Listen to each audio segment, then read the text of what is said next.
নমস্কার প্রিয় বিয়ার, আপনারা দেখছেন খবর তরঙ্গ। 13 ফেব্রুয়ারি বৃহস্পতিবার বিকেলে মণিপুরে রাষ্ট্রপতি শাসন জারির পর 2 মার্চ মণিপুরের রাজ্যপাল অজয় ভাল্লার সঙ্গে বৈঠক করে কেন্দ্রের স্বরাষ্ট্রমন্ত্রী অমিত শাহ নির্দেশ দিয়েছিলেন 8 মার্চ মণিপুরে রাস্তাঘাট সচল করার জন্য।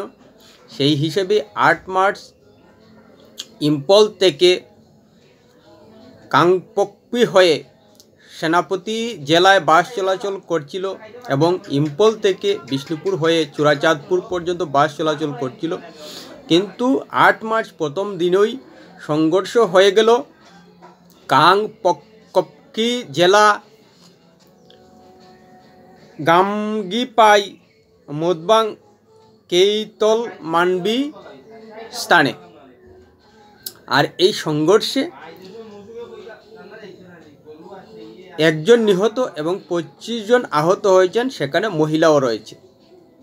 আর এতে অবরোধে সামিল হয়েছেন কোকিজো মহিলারা, রাস্তাঘাটে অবরোধ করেছেন এবং বিএসএফ, সিআরপিএফ, নিরাপত্তা বাহিনী এবং মণিপুর পুলিশ যেহেতু কড়া নিরাপত্তায় ছিল, স্বাভাবিকভাবেই তাদের সঙ্গে সংঘর্ষ হয়েছে এবং প্রয়োজনে কাঁদানে গ্যাস ছুটতে বাধ্য হয়েছে নিরাপত্তা বাহিনী, যার কারণেই 25 জন আহত হয়েছেন এবং একজন নিহত হয়েছেন। নিহত ব্যক্তির নাম লালগৌতাং সিংশিত, 30 বছর বয়স।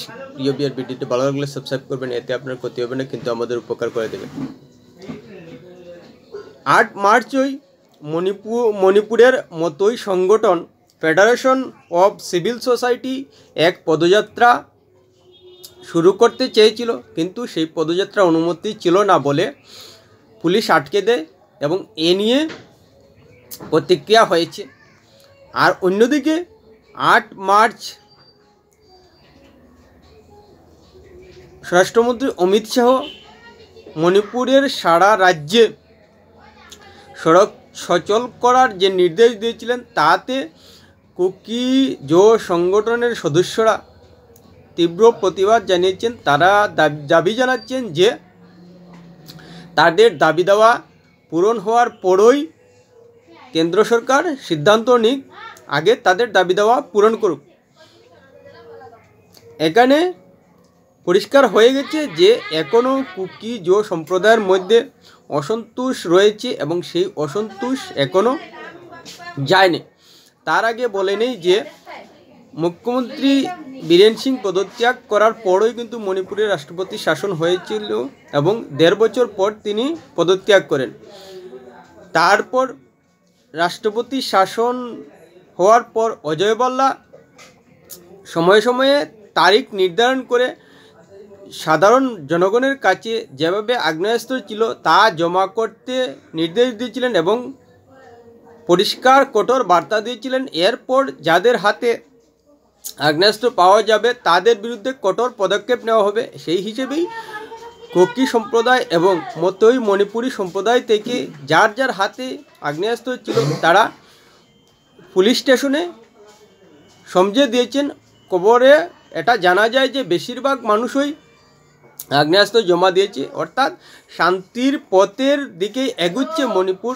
কিন্তু যেই শান্তির প্রথম পদক্ষেপে জনজীবন স্বাভাবিক করার চেষ্টা করলেন, নির্দেশ দিলেন স্বরাষ্ট্রমন্ত্রী অমিত শাহ, তখন প্রথম দিনই 8 মার্চ দেখা গেল যে সংঘর্ষ সৃষ্টি হয়ে গেল নিরাপত্তা বাহিনীর সঙ্গে কোকিজো সম্প্রদায়ের। এমনও শোনা যাচ্ছে যে রাস্তায় কোকি মহিলারা অবরোধ সৃষ্টি করেছেন এবং বিভিন্ন বিক্ষোভ দেখিয়েছেন। এখানে স্বরাষ্ট্রমন্ত্রী অমিত শাহর কাছে বার্তা যে কোকিজো সম্প্রদায়ের যে দাবি দাবা রয়েছে এবং তা যে পূরণ হয়নি এবং তারা যে এখনও অসন্তুষ্ট, সেটা কিন্তু মেনে নিতে হবে। আপনি কোকিজো সম্প্রদায়ের অসন্তোষ দামাচাপা দিয়ে কোনো অবস্থায় মণিপুরে শান্তি ফেরাতে পারবেন না। আর দীর্ঘদিন ধরে রাষ্ট্রপতি শাসনে রাজ্য চালানো সম্ভব নয়, সেটাও কিন্তু মাথায় রাখতে হবে। তাই কোকিজো সম্প্রদায়ের সঙ্গে বৈঠকে বসে তাদের দাবি দেওয়া কী এবং তা কতটুকু মেটানো সম্ভব এবং তাদের যাতে খুশি করা যায় সেই পদক্ষেপ কিন্তু নিতেই হবে। না হলে মণিপুরে প্রায় 1.5 বছর থেকে জাতি সংঘর্ষ লেগে রয়েছে রাষ্ট্রপতি শাসনের পর, যদিও সেই সংঘর্ষ আর শোনা যাচ্ছে না, কিন্তু এখনও যে কুকিজো সম্প্রদায়ের মধ্যে অসন্তোষ রয়েছে সেটা কিন্তু 8 মার্চ সড়ক সচল করার নির্দেশ দেওয়ার পরই প্রকাশ্যে এসেছে। এবং এতে যে কুকিজো সম্প্রদায় যতই নিরাপত্তা বাহিনী ঘেরাটোপে বাস এবং সরকারি যানবাহন এবং পাবলিকের যানবাহন চলাচল করার ক্ষেত্রে বিএসএফ সিআরপিএফ যতই নিরাপত্তা দিক, কিন্তু নিরাপত্তা বাহিনীর ঘেরাটোপে যেখানে সরকারি বাস অবরোধ করেছেন কুকি সম্প্রদায়ের মানুষ, নিশ্চিতভাবেই ধরে নেওয়া যায় যে তারা বেফুরা হয়ে রয়েছে। তাদের দাবি দেওয়ার পূরণ না হয় সেটা কিন্তু মাথায় রাখতে হবে, কারণ দীর্ঘদিন থেকে মণিপুরে যে অশান্তি সৃষ্টি হয়েছে তা কিন্তু সহজে মেটার নয় এবং কড়া প্রহরায় রাস্তাঘাট সচল করা সম্ভবও নয়। যেহেতু 8 মার্চ প্রথম দিনই সড়ক সচল করার ক্ষেত্রে নিহত হতেও কুকিজো সম্প্রদায় পিছপা হচ্ছে না, তাই সর্বাত্মকভাবেই বিষয়টা অমিত শাহের স্বরাষ্ট্রমন্ত্রীকে ভাবতে হবে যে কুকিজো সম্প্রদায় নিহত হতেও পিছপা হচ্ছে না, তার মানে তারা অনড় অবস্থায় রয়েছেন এখনও, এবং তাদের দাবি দেওয়া নিয়ে যে তারা এখনও অসন্তুষ্ট সেটাও কিন্তু গভীর ভাবার বিষয়।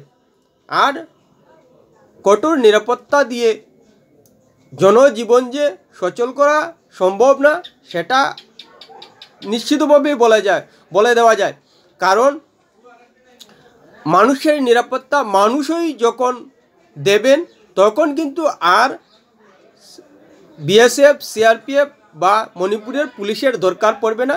মানুষের যানবাহন মানুষই রক্ষা করবেন, মানুষই নিরাপত্তা দেবেন। সেই পরিস্থিতি তৈরি করতে হলে অবশ্যই কুকি সম্প্রদায় এবং মতৈ মণিপুরী সম্প্রদায়ের মধ্যে যে মনোমালিন্য সৃষ্টি হয়ে রয়েছে সেই মনোমালিন্য যাতে বর্তমানে কঠোর অবস্থানে থাকা এবং রাষ্ট্রপতি শাসনে থাকা রাষ্ট্রপতি শাসনে থাকা মণিপুরে দুই জনগোষ্ঠীর মধ্যে আলাপ আলোচনার মাধ্যমেই মীমাংসায় যেতে হবে। না হলে এভাবে কঠোর নিরাপত্তা দিয়ে অন্ততপক্ষে ইম্ফল সেনাপতি জেলা এবং ইম্ফল চুরাচাঁদপুর জেলায় বাস সচল রাখলেও সেটা কিন্তু সাধারণ মানুষের ক্ষেত্রে গ্রহণযোগ্য হবে না। প্রিয় ভিডিওটি ভালো লাগলে লাইক শেয়ার কমেন্ট করবেন।